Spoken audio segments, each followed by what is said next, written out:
And ultimately, 4 of these men were hanged. One of them, Louis Ling, committed suicide, cheated the hangman, as the anarchists said, committed suicide on death row in Chicago. Who was Louis Ling? Louis Ling was a young German anarchist, was the most overtly radical and militant of the anarchists. He actually was making bombs. He wasn't at Haymarket, so it wasn't him who threw the bomb. People were preparing for street warfare. And so that was enough for the press and the jury, the fact that people were preparing for this and saying this might be necessary. It didn't really matter that they'd actually done it. And ultimately, Albert Parsons, August Spies, George Engel, and Adolf Fischer are all hanged, and they become known around the world, even to this day, as the Haymarket Martyrs. Because after the execution takes place, it's celebrated in America by all the press, but around the world, people believe a great injustice has been done, and people died. Really, these are the first martyrs for the cause of industrial freedom, as Eugene Debs put it. How did Parsons get connected? You said he had gone off to a saloon with his wife and kids. Right. He was really tried, I think, because he was the most important leader of the anarchist movement and the labor movement in Chicago. He wasn't even present during the bombing. There was hardly anything to link him to it. In fact, he fled the city, and his defense lawyer persuaded him to come back and said, there's no way you can be convicted of this crime because you had nothing to do with it. But in fact, he was, and he was sentenced to death. Was offered clemency by the governor, so if you sign a recantation, you can save your life and spend the rest of your life in prison, and he refused. And Spies. Yeah, Spies was there at the time and was accused of being connected directly with the bombing. But there was a trial, sort of the trial of the century, and there was a tremendous amount of contradictory testimony indicating that he really didn't have anything to do with actually throwing the bomb. Can you talk about how their language, how their speeches, their writings were used against them? Yes, well, they believe that it was simply a matter of time before the police and the militia, the businessmen had their own militia, by the way, would intervene in one of these demonstrations. Wait, on that, by the way, what do you mean the businessmen had their own militia? The militia in Chicago and other cities were privately raised armed forces. You could fund your own militia company.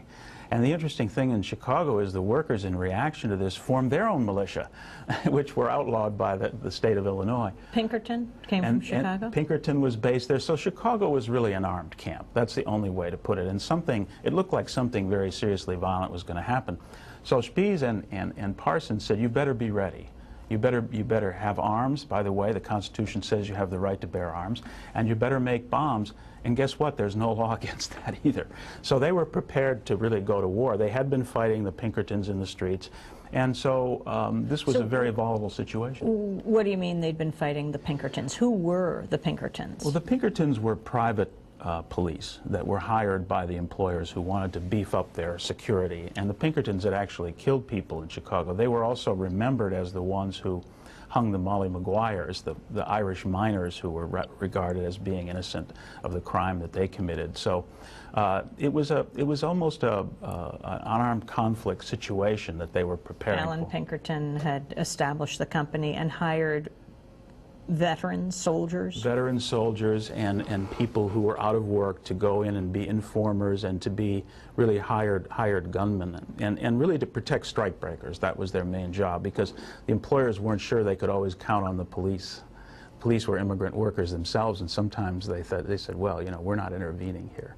That was part of the problem in Chicago at first. So you had these militias. You also had the police. How did they stand in relation to the militias? Well, at first the police were under the control of the mayor, who was pro-worker, pro-union, and you had situations where strikebreakers would be brought into plants, and the Chicago police would say, well, it's not our job to protect them. If you want to bring them in, that's your business. But something happened about a year before Haymarket, and the mayor lost control of the police. And a new captain came in who really wanted to do what the businessmen wanted, which was to prevent strikes, to back up lockouts, to prevent rallies. And so, you know, there's clearly a situation where trouble is going to take place in Chicago, and it has to do with this shift in the use of police and the fact that you have Pinkertons and militia in the streets. Can you talk, Professor Green, about the day that the men were hung? Yes, this was November 11th, 1887, and people around the world knew that for a long time that these men would be sentenced to death. But something happened in the Cook County Jail which was quite extraordinary, is that the anarchists on the gallows seemed to be choreographing their own death scene, and they gave these speeches which in some ways sound like they could come from a Shakespeare play or something like that. And August Bee said, you know, you may silence us now, but our memory will survive us. And Albert Parsons' last words were fighting for free speech even at the last breath. And when they died, when they were executed, the people in the room who were all witnesses who wanted them to die were kind of stunned and saddened, according to the newspapers, about this. So almost immediately, people in Chicago said, well, maybe something was done here that was wrong. And that was certainly true around the world. And Lucy Parsons? Lucy Parsons lived on, carried on the struggle until 1942, and the struggle for her really was to preserve her husband's memory and the memory of the cause that he died for. And in the end, her last May Day is in 1941. She's an 88-year-old woman. She's blind, and she's going through the streets of Chicago on a CIO union parade on a float, and she became a kind of a living saint at that end of her life for the new labor movement coming to Chicago, unionizing the stockyards and the steel mills, and there was a real connection between that and what had happened before. And how did the Haymarket killings and the hangings of the four men shape the modern-day labor movement? Well, I think that initially it had a very negative impact on the American Federation of Labor, the mainstream. The labor movement wanted nothing to do with the memory of these men. In fact, that's one of the reasons why May Day wasn't celebrated here. And instead, Labor Day became the national holiday rather than the international holiday. But somehow, I try to explain this in the book, the memory of these men wouldn't die. It kept being recreated by people in the labor movement who wanted a broader movement, wanted a labor movement that would go into the streets, wanted a labor movement that would strike even if it was against the law, wanted a labor movement that would use boycotts. And so that's why their memory keeps getting revived. Is there a monument to them in Chicago? Well, there is. There's a cemetery, Waldheim Cemetery, a non-denominational cemetery outside of the city. The mayor wouldn't let them be buried in the city of Chicago, which has become a kind of international shrine. And not only are the Haymarket anarchists buried there, but 69 other people of the left, including Emma Goldman and Elizabeth Gurley Flynn, are buried there. But nothing exists in the city of Chicago except a new monument, which is not to the police, and not to the anarchists, but to the fragility of free speech. And you have to go there to see it because it's an abstract group of figures that are supposed to represent what happened in Haymarket as a kind of national tragedy.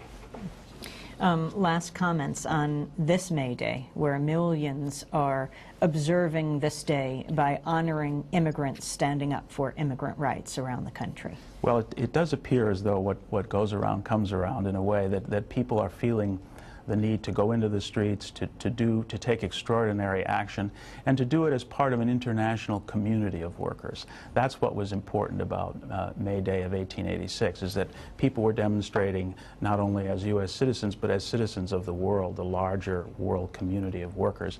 And that's what I see happening today, because of course in Indonesia and the Philippines, people are demonstrating.